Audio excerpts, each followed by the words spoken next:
सुंदरता क्या होती है? सुंदरता होती है व्यक्ति के विचारों में। व्यक्ति के विचार कैसे है, वो कैसे ख्याल करता है, किस तरह से सोचता है, उसमें उसकी सुंदरता होती है। दूसरी सुंदरता होती है व्यक्ति के कर्मों में। व्यक्ति के कर्म कैसे हैं, वो किस तरह से समाज में टहलता है, किस तरह से बातें करता है, उसमें उसकी सुंदरता होती है। व्यक्ति की सुंदरता होती है उसके वाणी में। वाणी मतलब बोलना।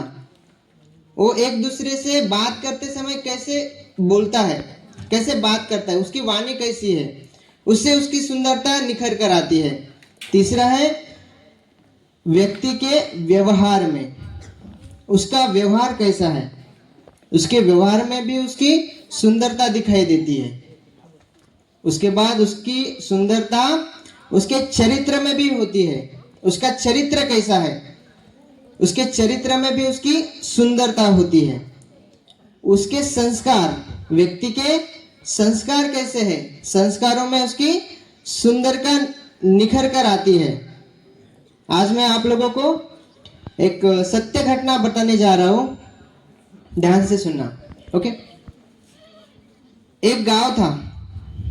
एक गांव में एक आदमी रहता था, ठीक है।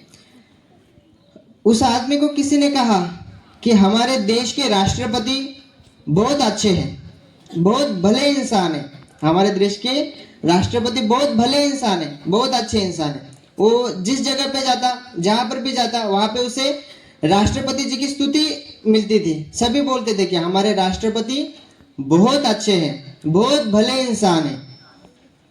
तो वो सोचने लगा कि हमारे राष्ट्रपति सभी बोल रहे हैं कि बहुत अच्छे हैं, कैसे होंगे। तो मन में ही सोचने लगता है कि हमारे राष्ट्रपति क्या है, अच्छे हैं तो बहुत सुंदर दिखते होंगे, फिर उनकी कद काटे ऐसी ऊंची होगी, उनका फेस बहुत सुंदर होगा, उनकी छाती चौड़ी होगी, वो चलते होंगे तो सभी लोग उनके तरफ देखते होंगे, ऐसी उनकी सुंदरता होगी। वो जहां कहीं भी जाता था उसे वही स्तुति मिलती थी कि राष्ट्रपति हमारे बहुत अच्छे हैं, बहुत भले इंसान हैं। वो क्या करता है, मन में सोचता है कि उसे तीव्र इच्छा होती है, मुझे अभी राष्ट्रपति को देखना ही है। हमारे देश के राष्ट्रपति कैसे हैं, हमें उन्हें देखना ही है। लेकिन वो ऐसी जगह पर रहता था, ऐसे गांव में रहता था जहां बिजली नहीं थी, ना पेपर आता था।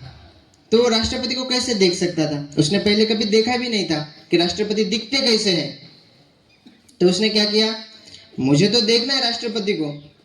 उसके मन में तीव्र इच्छा, और जिस चीज की ऐसी तीव्र इच्छा होती है वो चीज जल्दी मिल जाती है हमें।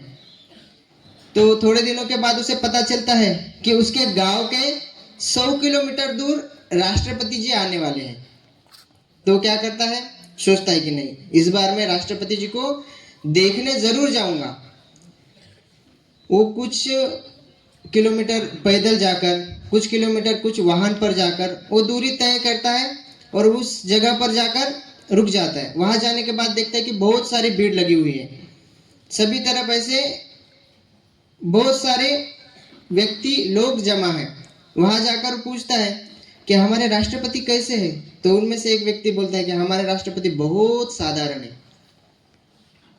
बहुत अच्छे हैं, बहुत भले इंसान है। तभी क्या होता है, एक जगह से शोर सुनाई देता है। वो जाकर वहां खड़े हो जाता है। तो वहां पे देखता है कि एक रेड कारपेट है और रेड कारपेट पर एक व्यक्ति आ रहा है। उसके कल्पना के कुछ अलग ही। वो व्यक्ति आ गया और उसके सामने आकर खड़े हो गए और उससे हाथ मिलाकर कहने लगे, कैसे हो, उसका हालचाल पूछने लगे।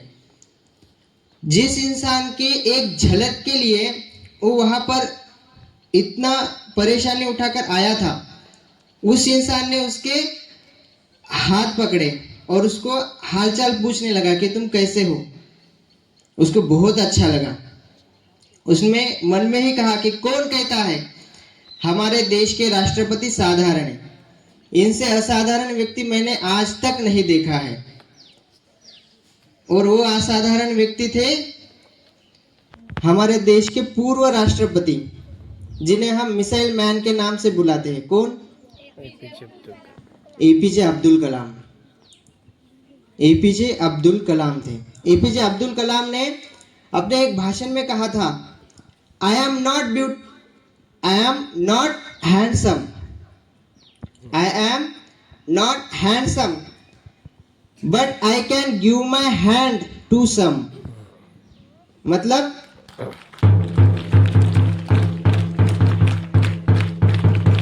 मैं दिखने में सुंदर नहीं हूं, मैं दिखने में हैंडसम नहीं हूं, लेकिन किसी व्यक्ति को मदद करनी हो तो मैं मेरे हाथ दे सकता हूं। किसी व्यक्ति को मदद हो तो मैं मेरे हाथ दे सकता हूं। ऐसे उनके अच्छे विचार थे, अच्छे कर्म थे, अच्छा चरित्र था और अच्छे संस्कार थे। वैसे ही मदर तेरेसा ने भी कहा है, क्या कहा है? हर सुंदर व्यक्ति अच्छा नहीं होता, हर सुंदर दिखने वाला व्यक्ति अच्छा नहीं होता, लेकिन जो अच्छा होता है वो सदैव सुंदर रहता है। तो हमें बाहरी रूप से सुंदर दिखने से अच्छा अंदरूनी रूप से सुंदर होना जरूरी होता है। जैसे कि हमारी वाणी, हमारे कर्म, हमारा चरित्र, हमारे संस्कार, हम कहाँ से आते